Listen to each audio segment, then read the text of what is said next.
Happy anniversary baby. Thank you baby, ये surprise था क्या? अरे नहीं नहीं मुस्कान, मैं जानती थी तुम एक दिन इस तरह का सरप्राइज जरूर मेरे लिए लाओगे। यार मेरी बात तो सुनो।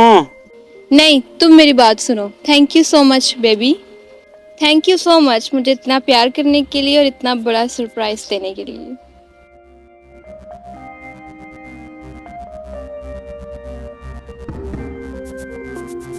रुको, तुम इस गाड़ी में क्यों बैठ रहे हो? और ये गाड़ी की चाबी तुम्हारे पास कहाँ से आई? गाड़ी मेरी है तो चाबी मेरे पास ही होगी ना।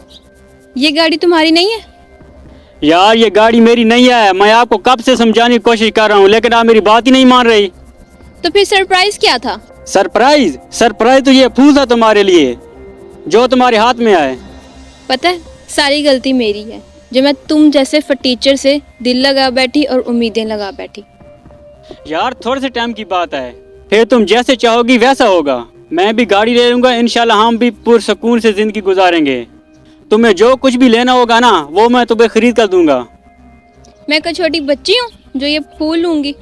और वैसे भी तुम्हारी ये बातें मैं पिछले 6 महीने से सुन रही हूँ। तुम्हें सरप्राइज का मतलब भी पता है? सरप्राइज होता क्या है?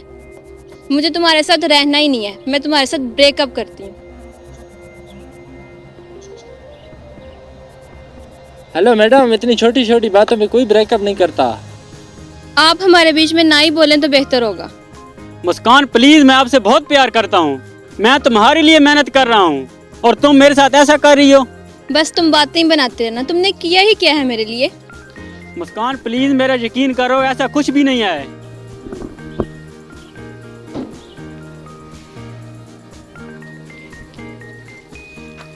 भाई बुरा ना मानो तो एक बात बोलूं। हाँ बोलो। जैसे आपकी स्ट्रगल चल रही है ना, बिल्कुल इसी तरह मेरी भी स्ट्रगल चल रही थी। मेरी भी गर्लफ्रेंड थी लेकिन उसने कभी मुझे छोड़ा नहीं। उसने मेरे बुरे टाइम में मेरा साथ दिया। मेरे पास ना पैसा था ना गाड़ी थी, कुछ भी नहीं थी। हत्ता कि यहाँ तक कि मुझे जेब खर्ची भी वो देती थी। और यकीन करो मुझे इतनी शर्म आती थी ना जिसका कोई हिसाब नहीं है। लेकिन उसने फिर भी कभी भी मुझे छोड़ा नहीं, हमेशा मेरा साथ दिया। और आज मेरे पास जो गाड़ी, पैसा, बंगला जो भी है ना, सब उसी की वजह से है। और उसमें बहुत बड़ा हाथ उसी का है। और भाई प्यार के लिए कभी भीख नहीं मांगी जाती। जो सच्चा प्यार करते हैं ना वो हमेशा अपने पार्टनर का साथ देते हैं। इसके जैसे नहीं होते जिससे प्यार की भीख मांगनी पड़े और मुश्किल वक्त में अपने पार्टनर का साथ छोड़ दे सिर्फ पैसे की खातिर कि उसके बाद पैसा नहीं है। और इन छोटी छोटी बातों पे ब्रेकअप नहीं किया जाता, कॉम्प्रोमाइज़ करना पड़ता है, सहना पड़ता है, कुछ मनवाना पड़ता है, कुछ माननी पड़ती हैं। सारा कॉम्प्रोमाइज़ के साथ ही रिश्ता चलता है। और आपको एक बात याद रखनी होगी, जो आपका बुरे वक्त में साथ रहेगा ना, तो मेरी बात याद रखना, हमेशा अच्छे वक्त में भी वही तुम्हारे साथ होगा। अगर आपको कामयाब होना है ना तो आपको ऐसी लड़कियों से बच के रहना होगा जो अपने मफाद के लिए सिर्फ आपके साथ हैं।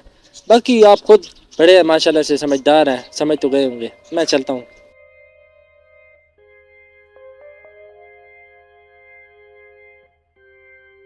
मैं हर वक्त यही सोचता था मैं जो कुछ भी कर रहा हूँ वो तुम्हारे लिए कर रहा हूँ, तुम्हारी खुशी के लिए कर रहा हूँ, ताकि आप मुझसे नाराज ना हो। और इसके बदले में आपने मुझे ये सिला दिया, और इसके बदले में आपने मुझे ये सिला दिया। तुम मेरे साथ क्या कर रही थी आज मुझे पता चला। अच्छा हुआ कि आज ये सब हो गया। तुम्हारी असलियत आप मेरे सामने आ गई और उनमें ना कोई जज्बात होते हैं और ना कोई सोच होती है। आंखें बंद करके पैसे के पीछे भागती हैं वो, बस। मुझे पता है तुम उनकी बातें सुन के इसलिए मुझसे लड़ रहे हो। चलो फिर दोबारा से स्टार्ट करते हैं। उनकी बातें सुनकर नहीं, मैंने अपनी आंखों से देख लिया है, मुझे आपकी समझ आ चुकी है। तुम्हें महंगी चीजें और महंगी गाड़ियों से प्यार है, आपको इंसान से प्यार नहीं है। इंसान से प्यार करोगी तो सब कुछ पालोगी। खैर छोड़ो, अब तुम्हें बताने का कोई फायदा भी नहीं है। बस तुम सिर्फ टाइम पास वाली हो। बस मैंने जिससे भी प्यार किया सच्चा प्यार किया है और मैं उसके लिए कुछ भी करने के लिए तैयार हूँ। मैंने जिससे भी प्यार किया है और बेहतर यही होगा कि हम यहाँ पे एंड कर दें। तुम अपने रास्ते और मैं अपने रास्ते।